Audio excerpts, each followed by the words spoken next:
Okay, good afternoon. I'm Valerie. I'm from the Hollywood Times, and I'm gonna let you go ahead and introduce yourself, Emily. Thank you. Sure. Hi, I'm Emily Ann Zisko. I'm the co-writer, co-director, and star of the web series Play It By Ear. Yes, you are, and I'm so glad that you shared your series with us. And I just find it very refreshing. It's very different. And so I guess my first question is, why a web series? Yeah, that's a great question. As filmmakers, we wanted to kind of test our boundaries, and we thought about making a pilot or even possibly a feature film, but the story shaped itself so well to smaller chunks, I guess you could say, smaller episodes. And we felt that, wanting to go into TV writing and filmmaking, this was a good opportunity to showcase those talents in a new way. And we were working very collaboratively with Karen Twins Productions, the production company that helped us put this entire project on. They're the co-creators of the project itself. And working in that collaborative vein, it was easier to get all of our teeth really in something that we could separate out episode by episode. So that each episode had kind of a writer's room dynamic to it where um, I and my co-writer and co-director Simon Keenan Kincaid kind of acted as runners, and then our collaborators Dylan Bentlage and Brian Riley were writing the episodes with us and shaping the story as it came. All right. Well, good reason. Yeah. Well, what are some of the major themes of the series? I mean, I've seen a lot of them, and like I said, I really like it. So can you tell our audience what are some of the major themes? Yeah. So Play by Ear is about a long distance couple split between Los Angeles and Amsterdam, as you know. And basically, what we were trying to do within this series was question if people can grow up without growing apart, essentially. Our two main characters, Mila and Lukas, are just beginning their adult lives post graduating from college. And I think that the onslaught of responsibility that comes with that the real world responsibility, um, was really interesting to us in terms of relationships. Because now, as filmmakers as filmmakers ourselves, we look back on that time as this kind of pivotal moment where friendships or relationships either strengthened or unfortunately kind of dissolved, just depending on um, nobody's fault, but really just kind of how life goes, right? So that was definitely a theme that we were working in. We were also working within the theme for Lucas's character. We were trying to ask the question of what makes someone like what is a home country, because he's half American and half Dutch, and he was born in Amsterdam, and he keeps saying, I was born here, I was born here. And part of that comes from this insecurity about where do you find kind of national belonging, or what that even looks like in a modern context. For Mila's character, we were kind of playing around with more themes of just kind of sexual exploration, what it means to be in a heterosexual relationship but have kind of queer yearnings, or what it um, what it looks like to benefit from the privilege of dating a man while also seeking relationships with women. So that was another thing that we were kind of teasing out as well. Um, but yeah, I think all of this falls under that Bill Dunn's roman almost kind of theme of growing up and how that changes people. So Amsterdam, I spent a couple of times in Amsterdam and just recently Gay Pride, and it was so much fun. I mean, I so why Amsterdam? Um, yeah, well, our collaborator Dylan Bentlage, he actually is half American, half Dutch, and Okay. was living in Amsterdam at the time, working as an editor in their film industry. And when 2020, when the pandemic really kind of shut everything down, he brought to the table. He was like, what if we just made a story split between where where Simon and I are in Los Angeles and where he is in Amsterdam. Okay. And Wow. yeah, we just felt like, he had worked in the film industry there, so he knew that it was very, very it was very easy for independent filmmakers to work there. Like it's a very hospitable environment for independent Sweet, filmmakers. sweet. And coming from LA, like that was so interesting too, to have, we felt that it would add a lot of value to the project to have kind of an Yeah. intercontinental skew. And then also we all got to go to Amsterdam. So, you Absolutely. know, What a crazy town. I love it. I love it. Love yeah. it. So what lessons do you think, because it's youth, that youth, that young adults can learn from these projects such as this? Oh, lessons. I don't know if I'm not even sure. I don't know if I I know I think lessons. I know maybe that wasn't the yeah. right term. No, I feel like yeah, I guess my ambition with this project is so that young people and people of all ages can really watch it, enjoy it, and it makes them think back on this time in their life where perhaps for the first time things were truly uncertain. Um, and that uncertainty is just a really interesting space to be in, and to reflect back on that with some kind of grace. Yeah, you've talked about your co-star. So what was your casting process? Did you know him before? Yes. So I've known Dylan since college. We went to school together, and Simon and Dylan were actually collaborators for a long, long time. They made a short film in college and a feature film right after we graduated. And Dylan came on and edited my first short film that I made right after college as well, before moving to Los Angeles. We went to Boston University in Massachusetts. So Simon and I, we are partners, and we moved out to Los Angeles.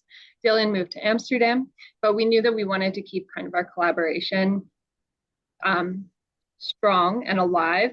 And he had actually just formed a production company with his longtime collaborator, Brian Riley. So when it came to casting, we knew that obviously there's 4 people in the core creative team: myself, Dylan, Simon, Brian. So we already, and our cinematographer as well, Ingrid Sanchez. We knew that those 5 people were absolutely going to have to go to Amsterdam, and we didn't have a lot of space in our budget, honestly, to pay for actors to fly across the country. And that's largely why I took on the role of Mila, and Dylan took on the role of Lukas, because we were already so close to the story that Sure. it translated well. We knew how to embody the characters, because in some ways they were reflections of ourselves. But then our supporting characters, like Ridley, um, Barry Reed, uh, Fenna, all of these characters, Martine, Lucas's father, all of these characters were sourced through like backstage, actors access. Okay. My good friend played Ridley, Elise Martin, and actually Lucas's uncle played his father. And that was just kind of a favor. He just came on set for a day. So our casting process wasn't so highbrow. We weren't even looking for union folks. We were really doing it truly very independently. Yeah. Okay. So the I'm sorry that I didn't get to meet you at HollyShorts. I was kind of in and out a whole lot because there's been so many film festivals, and um so how did it go? What'd you think of it? Oh, that's a good question. Yeah. Yeah, I wish I had met you then too. Yeah. I feel like I was in the same vein, like very much in and Yeah. out of it, because I live in Los Angeles, I work in Los Angeles. So when there's a film festival in Los Angeles, I go, but I also go right after work or right in between work sessions, and trying to squeeze in an hour here and there. I think that the programming of the festival was incredible. The films were just beautiful, really well done. And I know that in our block, the web series block, I was so impressed by the kind of television content that is now kind of being released online. I think that that's very interesting. So I had a really great time. I mean, you couldn't ask more from you couldn't ask more from the festival. I thought it was incredible. But yes, was I personally stressed out the entire time? Yes, for outside reasons. Yeah, there was a lot going on. Yeah, I was at the opening, and unfortunately, I didn't make the awards because of because of that storm. Mhm. You know, they kept changing things, but it was what it was, and I was lucky enough to be able to get some of the films. And again, I was just so glad that you reached out, you know, and found the Hollywood Times, you know, and I was able to see you, and now we get to meet this way. So I was able Yeah. to see your you know, your production. So yay. Oh, well, thank Um, you for watching. yeah, for sure, for sure. So speaking of that, have you applied to any other festivals? What's next? How can we find your view? I know how to find your film on YouTube. Mhm. So I will obviously send you a link on when I finish the reviews, and we will put a clip of this in the piece that I'm writing. So Great. Okay, please, yeah. yeah. The things that are coming up are we have so we just did HollyShorts. Next is the Nashville Film Festival this September. And Simon and I will be there in person. So that's very exciting. And we're still waiting to hear back from a couple of festivals. And then, you know, hopefully season 2 gets picked up is the ambition. Good, Yeah. good. Well, I'm wishing you the best of luck. And Oh, thank you so much. so Instagram, Twitter, what do you want? Oh, that's a good question. Okay, I've got a couple Instagrams. So the Instagram for the series is Play by Ear series on just Instagram, and we're on Twitter too. But honestly, just directing people to the series Instagram is probably best, and the Karen Twins YouTube channel to see the actual entire production. But I can also follow up. I'm gonna follow up with an email with all of this Cool. information because it is actually a lot of handles, and you can. Yeah, I'll please tell you do. which ones I would like to prioritize. Yeah, yeah, please do. And then I'll put it at the bottom of the article as well. And Perfect. we're the Hollywood Times today. And then our YouTube channel is the Hollywood Times official. So Cool. that'll be all in that. And hopefully we will be able to. I'm not going to Nashville. I was in Toronto for the Female Eye Film Festival because I'd never heard of it. So I Mhm. flew there after the Palm Springs Shorts Film Festival, and the one that was at Hollywood and Highland, Dancing with Films. Oh yeah, So we yeah, were there. Yeah. you were there too? Okay. Hmm. And then I'd never been to Canada. So I said, I'm just going to run over to Toronto real quick and go check that out. And so, That's so yeah, I fun. want to do Was that. it fun? It was really a lot of fun. It was very different, you know, just being with all women filmmakers. It was just pretty amazing. Wow, that sounds really incredible. I Yeah. gotta check that out for Yeah. sure. Yeah. Well, again, thank you for your time today, Emily. And let's just keep in touch. Let me know what you're Yeah. working on next. Or do you have any dreams of something to do next? Oh, yes. Yeah. Yeah. So right now we are working on our pitch for our second season, which we will be doing we're a part of the Nashville Film Fest. So it's in consortium with Catalyst Pitch Fest.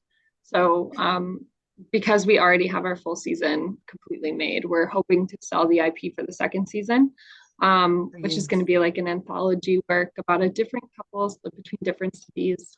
We'd love to make it, but mostly we just we'd love to make some money. Right. um, That's but the point of then, it all. yeah, you know, Cool. art, we'll see. And then, you know, just for me personally, just probably looking at this year, another short film, maybe as a proof of concept for a feature. Good. So going into development on that. So, you know. Well, you're young, you're creative, you got a lot of energy. I love your ideas so far. So keep up the great work, and Thank you so much. That's yay. so nice. All right. Cool. Well, we're on your side. All right. Thanks. All Thanks right, cool. again. Have a great rest of your day. Thank you. You too, sweetheart. Bye. Bye-bye.